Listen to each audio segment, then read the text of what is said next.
मैं सभी पत्रकार साथियों का आज की इस महत्वपूर्ण प्रेस वार्ता में स्वागत करता हूं। साथियों, जिस तरह की स्थिति हमारे मध्य प्रदेश की है वो हर दिन बद से बदतर होती जा रही है और जो पैसे कमाने वाले हैं वो तो पैसे कमा रहे हैं, पर जो गरीब हैं उनको पीसने का काम इस प्रदेश में हो रहा है। कहीं ना कहीं सरकार भी ऐसे लोगों का जो जनता का शोषण कर रहे हैं, जो गरीबों का शोषण कर रहे हैं, जो आदिवासी दलित पीड़ितों का शोषण कर रहे हैं, उनके साथ में पार्टनर बनकर काम कर रही है ये सरकार। साथियों, आज का जो पूरी प्रेस वार्ता है वो जिस तरह से मध्य प्रदेश में शराब का धंधा चल रहा है उससे पूरी की पूरी पीढ़ियां खराब होने का काम ये सरकार कर रही है। अभी कुछ दिन पहले जोबट में 1 करोड़ की शराब पकड़ी गई है। ये 1 हफ्ते पहले की मैं बात बता रहा हूं आपको। 1 हफ्ते पहले 1 करोड़ की शराब जोबट में पकड़ी जाती है, जहां एक तरफ सरकार कहती है कि हम धार्मिक स्थलों पर शराबबंदी करना चाह रहे हैं और शराबबंदी कर रहे हैं, और वहीं आदिवासी क्षेत्रों को पूरी तरह से शराब का अड्डा बनाने का काम यह सरकार कर रही है। और इसमें कितना बड़ा खेल चल रहा है ये मैं आपके सामने लाना चाहूंगा।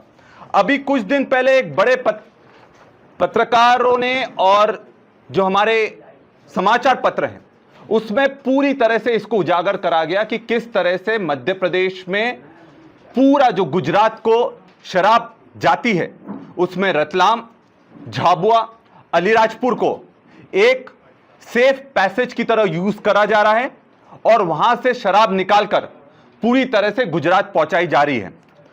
मेरे सीधे सीधे सवाल हैं इस सरकार से कि यह हो कैसे रहा है।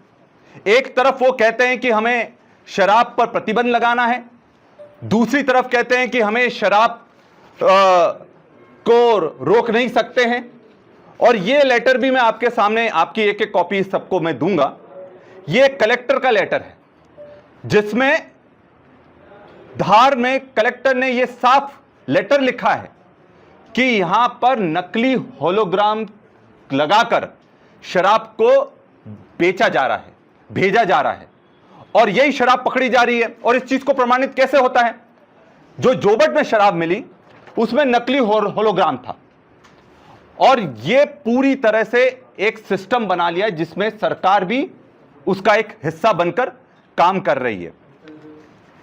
साथियों, यह एक बहुत दुखद बात है कि जब शराब पकड़ी जाती है तो उसमें किसके खिलाफ कार्रवाई होती है? ड्राइवर के खिलाफ कार्रवाई होती है।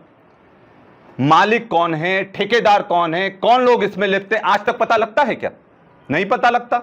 ड्राइवर को केस में डालकर अंदर कर दिया जाता है, पर आज तक ठेकेदार कौन है और कौन मालिक था, किसकी ट्रक थी, यह किसी को नहीं पता लगता है, क्योंकि सरकार भी उस सिंडिकेट का हिस्सा है। सबसे बड़ा शराब का सिंडिकेट हमारे वेस्टर्न मध्य प्रदेश में काम कर रहा है, और ये उस बात से प्रमाणित होता है कि झाबुआ अलीराजपुर जिले का जो शराब का ठेका है 400 करोड़ का बिकता है। आप समझ सकते हैं, 400 करोड़। ऐसा जिला जो गरीबी रेखा में झाबुआ अलीराजपुर को अंक तालिका में सबसे नीचे देखा जा रहा है, तो जो इतना गरीब जिला है वहां पर शराब की बिक्री इतनी कैसे हो रही है? जितनी वो बिक्री दिखा रहे हैं उतने में तो हर व्यक्ति 1-1 लाख की शराब पी जाए। तो क्या ये आदिवासियों को शराबी कहना चाहते हैं? तो ये कहां का न्याय है कि आदिवासियों को शराब के नाम पर बदनाम करो और बड़ा बड़ा सिंडिकेट जिसका हिस्सा खुद सरकार है वो पूरा फायदा उसका उठा ले।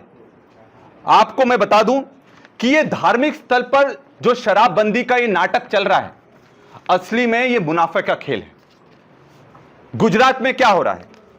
पहले टैक्स आपको सरकार को देना पड़ता था, अब वर्तमान भाजपा सरकार को टैक्स जाता है। तो सरकार भी इससे शराब भी वहां सस्ती मिल रही है और शराब की बिक्री धड़ल्ले से चल रही है।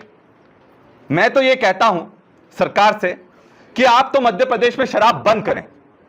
आदिवासी क्षेत्रों में सिर्फ महुए की शराब के अलावा, क्योंकि वो पारंपरिक रूप से हमारे पूजा पाठ में उपयोग होता है, उसके अलावा सब शराब को बंद होना चाहिए आदिवासी क्षेत्रों में। और इससे हमारी पूरी पीढ़ियां खराब हो रही हैं। और इसका एक बहुत बड़ा उदाहरण मैं ये देना चाहता हूं कि हमारे आदिवासी क्षेत्रों में D3 नाम का एक कार्यक्रम चल रहा है, जो कि समाज की आवाज बनकर निकल रहा है, जिसमें D3 का मतलब दहेज, दारू और डीजे, इस पर समाज ने आपस में मिलकर प्रतिबंध लगाया है। और यह बहुत बड़ी मुहिम हमारे आदिवासी क्षेत्रों में चल रही है। मतलब दहेज, दारू और डीजे, इसका किसी भी तरह से हम लोग वहां चलने नहीं देंगे। और इसका यह असर हुआ है कि जब से यह मुहिम शुरू हुई है, आपके एक्सीडेंट कम हो गए हैं। जो आपका व्यय आता था, गरीब परिवार है, अब कम से कम उनका थोड़ा पैसा बच रहा है। जो लोग मजदूरी, वैसे ही पैसा नहीं है, पलायन पर पूरी तरह से गुजरात पर निर्भर करते हैं, दूसरे राज्यों पर निर्भर करते हैं, धीरे धीरे वो कम हो रहा। तो अगर ये D3 का जो मुहिम है, जिसमें समाज आगे आया है और सभी दल साथ में अगर इसका समर्थन कर रहे हैं, तो इसका समर्थन सरकार को भी करना चाहिए। और इसलिए आदिवासी क्षेत्रों में शराब पर प्रतिबंध लगना चाहिए। महुए की शराब, जो कि धार्मिक और पारंपरिक रूप से पारंपरिक प्रक्रियाओं में उपयोग होती है, उसके प्रतिबंध लगाकर बंद करना चाहिए। और जिस तरह से ये टेंडर बांट रहे हैं, एक बहुत बड़ी विसंगति मैं आपको बताऊंगा कि झाबुआ अलीराजपुर आदिवासी जिला है, वहां पर 400 करोड़ का ठेका जाता है। वहीं डिंडोरी भी आदिवासी जिला है, पर वहां पर सिर्फ 25 करोड़ का ठेका जाता है। तो जब दोनों जिले अगर आदिवासी हैं, तो एक तरफ 25 करोड़ का ठेका, एक तरफ 400 करोड़ का ठेका। और यह आपको बता दूं, यह कोई 200, 300, 400, 500 करोड़ का खेल नहीं है, यह 20,000 करोड़ का खेल है।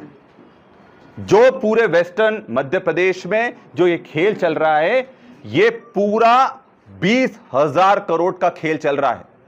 और पूरा जो शराब है वो गुजरात जा रहा है। इसमें प्रधानमंत्री जी और अमित शाह जी को भी स्पष्टीकरण देना चाहिए कि गुजरात ड्राई स्टेट है या नहीं है, या फिर ये सबके लिए ड्राई स्टेट है और बीजेपी के लिए ड्राई स्टेट नहीं है, क्योंकि उसका पूरा जो चंदा है, जो पूरा टैक्स है, वो वसूल करने का काम भाजपा की सरकार कर रही है।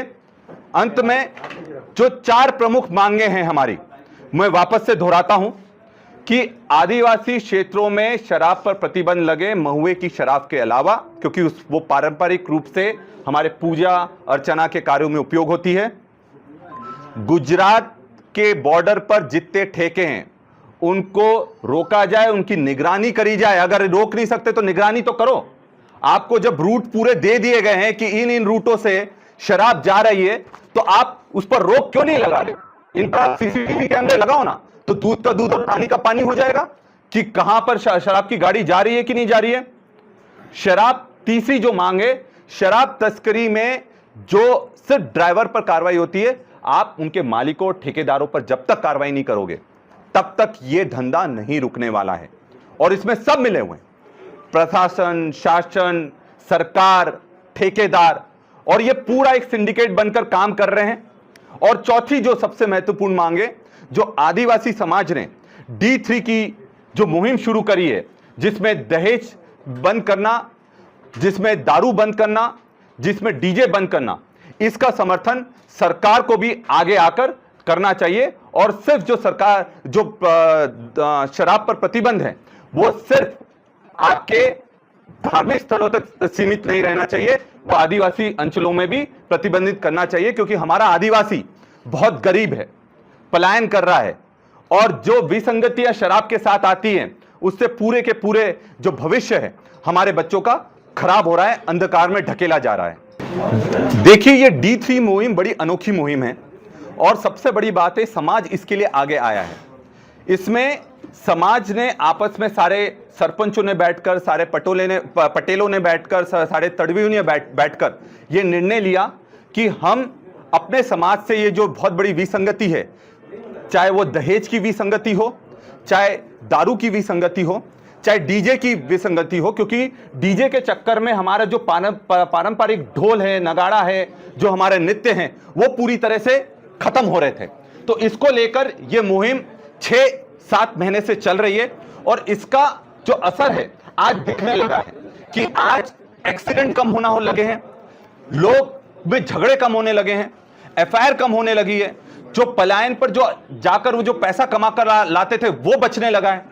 और कहीं ना कहीं इस D3 मुहिम को सफलता तो मिल रही है, पर जो सरकार का एक बहुत बड़ा सिंडिकेट बन गया है और जिस तरह से झाबुआ, अलीराजपुर, रतलाम को एक गेटवे की तरह उपयोग करा जा रहा है और बड़े बड़े 20,000 करोड़ का पूरा ये जो धंधा चल रहा है, इससे हमारे समाज को बदनाम करने का ये षड्यंत्र है और समाज को, आदिवासी को ये शराबी बताने का षड्यंत्र है। और असली में जो सिंडिकेट है, जो बड़े बड़े ठेकेदार हैं, इसका फायदा उठा रहे हैं।